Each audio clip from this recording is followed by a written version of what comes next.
Di video kali ini saya akan mempresentasikan fitur integrasi dengan logistik dari Kreologi by Duanyam. Nah, di sini kami kelompok 3 dari kelas SVI 19. Di kelompok 3 ini terdapat 3 anggota, yaitu saya sendiri, Fernando Trisnoswandi, dari Universitas Kristen Duta Wacana, dan yang kedua dari saya, Rio Merlindo, dari Universitas Kristen Duta Wacana, dan yang terakhir ada Zalfah Al-Sifah dari Universitas PGRI Semarang. Sedikit disclaimer, pada proyek ini merupakan bagian dari UX Training Program dan kelompok kami tidak bekerja secara profesional oleh Kreologi. Ya, sedikit latar belakang. Nah, Kreologi adalah sebuah aplikasi yang dibuat oleh Duanyam untuk membantu pertumbuhan UMKM di Indonesia. Nah, dibuat berdasarkan pengalaman dari Duanyam sendiri menjalankan visi Krea di Indonesia. Oke, selanjutnya kita akan masuk ke UI Design Process. Di sini kami milih pendekatan Design Thinking. Alasannya karena kami ingin memaksimalkan potensi setiap anggota yang terlibat dalam proses berpikir. Jadi pada design thinking ini terdapat 5 tahapan yang harus dilewati. Yang pertama adalah empathize. Di sini kami ingin memperoleh informasi tentang kebutuhan user. Nah, kami mendapatkan 2 data, yaitu pertama dari website Skillful sendiri dan kedua dari PPT yang diberikan oleh pihak Kreologi. Selanjutnya adalah tahap define. Di sini mula-mula kami membuat pain point dari tahap sebelumnya tadi, kemudian kami membuat how might be dan melakukan voting. Nah, dari hasil voting, kami memperoleh 3 buah how might be, yaitu mempermudah user dalam proses pengiriman barang, mempermudah pengguna dalam pengiriman paket, dan mempermudah user dalam menghubungi logistik untuk pengiriman pesanan. Selanjutnya adalah tahap ideate. Apa saja sih yang dilakukan? Yang dilakukan adalah membuat solution idea, affinity diagram, dan prioritization idea. Nah, kami memilih meletak list atau daftar riwayat pengiriman pesanan dan logistik sebagai estimasi di list. Tujuannya karena fitur tersebut menjadi fitur utama atau fitur yang penting yang harus dilakukan terlebih dahulu. Kemudian lanjut, prototyping. Di sini kami membuat 4 buah user flow sesuai dengan kebutuhannya masing-masing. 4 buah user flow itu adalah catat pesanan dan cek estimasi biaya pengiriman, konfirmasi pengiriman, tracking, dan detail invoice. Selanjutnya adalah pembuatan wireframe. Nah, di sini wireframe kami sesuaikan dengan 4 buah user flow yang telah disebutkan pada slide sebelumnya tadi. Selanjutnya, sebelum masuk ke UI design, kami juga membuat design system. Nah, di sini tujuannya untuk menjadi dasar UI design yang akan kami buat nanti. Selanjutnya, bagian yang paling penting adalah UI design. Nah, di sini kami membagi menjadi 3 flow sesuai dengan user flow tadi, yaitu ada catat pesanan, form logistik, dan konfirmasi pengiriman. Tidak hanya itu, kami juga melakukan testing untuk menguji hasil UI design yang telah kami buat tadi. Kami lakukan pada salah satu responden bernama Herjuna yang berusia 27 tahun, yang merupakan dosen dan pemilik UMKM kuliner snack. Nah, dari hasil testing ini, ia memberikan skor 6 dari skala 1-7 dengan user metric SEQ atau single question, dengan memberikan feedback, yaitu tampilan produk terlihat penuh pada layar, atau mungkin bisa diperkecil atau disimpelkan lagi. Kemudian pada halaman home itu dibutuhkan fitur lacak pesanan dengan pencarian menggunakan nomor resi. Kemudian terakhir yaitu membutuhkan fitur seperti validasi pesanan yang telah diterima. Ya, selanjutnya kita masuk dalam iterasi desain. Pada iterasi desain kali ini, kita mengiterasi 2 dari 3 feedback yang diberikan oleh user. Yang pertama ada validasi pesanan yang diterima. Nah, pada iterasi kali ini kita menambahkan 1 button yaitu bukti diterima. Yang diklik akan masuk ke page bukti terima. Nah, ini page bukti diterima. Di sini kita bisa mengunggah foto dan menambahkan catatan. Yang selanjutnya, iterasi yang kedua kita adalah membuat button menjadi fix button. Nah, iterasi ini membuat kita tidak perlu lagi melakukan scroll ketika kita akan menyelesaikan pesanan.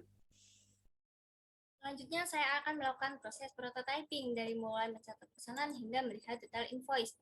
Yang pertama yaitu mencatat pesanan, yaitu dengan klik catat pesanan atau melalui pesanan masuk, kemudian klik catat pesanan. Di sini pada halaman pesanan masuk kami menambahkan tab diproses, dikirim, dan selesai. Kemudian untuk mencatat pesanan, klik catat pesanan, kemudian kita akan jalankan ke detail pesanan. Pada halaman detail pesanan terdapat 4 langkah, yang sebelumnya hanya ada 3, kami menambahkan langkah logistik yaitu pada nomor 3, yaitu pada form klien kami diminta untuk mengisi informasi pesanan, kemudian setelah itu kita diminta untuk mengisi form produk. Pada form produk kita diminta untuk menambahkan produk pesanan, kemudian di sini ada 2 button, yaitu button ubah yang digunakan apabila kita ingin mengubah jumlah pesanan, kemudian hapus apabila kita ingin menghapus produk yang telah kita tambahkan. Kemudian di bawahnya apabila kita ingin menambahkan biaya lainnya. Kemudian untuk yang paling bawah ada total nilai proyek sebelum ditambah dengan biaya pengiriman. Kemudian selanjutnya yaitu form logistik. Pada form logistik terdapat detail pengiriman dan estimasi biaya. Pada detail pengiriman kita diminta untuk mengisi tanggal pengiriman, kemudian nama ekspedisi dan jenis layanan. Kemudian di bawah ada informasi ekspedisi apa saja yang telah kita pilih dan layanannya apa. Kemudian ada lama pengiriman dan estimasi biaya pengiriman per kilogramnya. Kemudian selanjutnya yaitu ringkasan yang berisikan dari data-data yang telah kita isi sebelumnya. Kemudian pada total nilai proyek yaitu total nilai proyek setelah ditambah dengan biaya pengiriman. Kemudian klik simpan. Setelah kita simpan, pesanan akan muncul di tab diproses. Kemudian untuk melakukan konfirmasi pesanan, kita dapat membuka pesanan yang telah kita tambahkan tadi. Kemudian kita diminta untuk menambahkan bukti pembayaran dengan klik tambah bukti pembayaran. Kemudian kita mengisi formnya. Kemudian klik simpan. Setelah itu akan muncul seperti ini. Kemudian setelah stok terpenuhi dan kita dapat melakukan pengiriman. Kemudian setelah melakukan pengiriman, kita dapat melakukan konfirmasi pengiriman dengan klik konfirmasi pengiriman. Kemudian kita dapat menambahkan bukti pengiriman dan kita diminta untuk memasukkan nomor resi pengiriman. Kemudian kita juga dapat menambahkan nama penanggung jawabnya. Kemudian konfirmasi. Setelah itu kita dapat melakukan konfirmasi pesanan dengan klik konfirmasi pesanan. Setelah pesanan dikonfirmasi, pesanan akan berpindah dari tab diproses ke tab dikirim. Kemudian apabila kita ingin melacak pesanan, kita dapat membuka pesanan, kemudian kita klik button lacak pesanan, kemudian di sini akan menampilkan posisi pesanan, kemudian di bawahnya ada ekspedisi yang digunakan, kemudian yang paling bawah ada riwayat tracking. Kemudian di sini juga ada button edit pengiriman yang gunanya apabila kita salah menginput resi ya, sehingga masih dapat diubah kembali. Kemudian konfirmasi. Setelah itu kita juga dapat menambahkan bukti pembayaran lagi apabila masih kurang. Kemudian setelah bukti pembayaran memenuhi jumlah pembayaran yang harus dibayarkan, kita dapat melakukan konfirmasi pembayaran dengan klik konfirmasi pembayaran, kemudian selesai. Setelah selesai akan muncul seperti ini. Kemudian apabila pesanan sudah diterima oleh pembeli, pada status pengiriman akan muncul informasi paket telah diterima tanggal berapa dan oleh siapa. Kemudian di sini juga kita dapat menambahkan bukti terima dengan klik bukti terima, kemudian kita dapat menambahkan gambar, kemudian kita juga dapat menambahkan catatan apabila kita menginginkannya, kemudian konfirmasi. Kemudian setelah itu kita dapat melakukan selesaikan pesanan dengan klik selesaikan pesanan. Kemudian apabila pesanan sudah diselesaikan, kita pesanan akan berpindah dari tab dikirim ke tab selesai dan statusnya pun berubah menjadi selesai.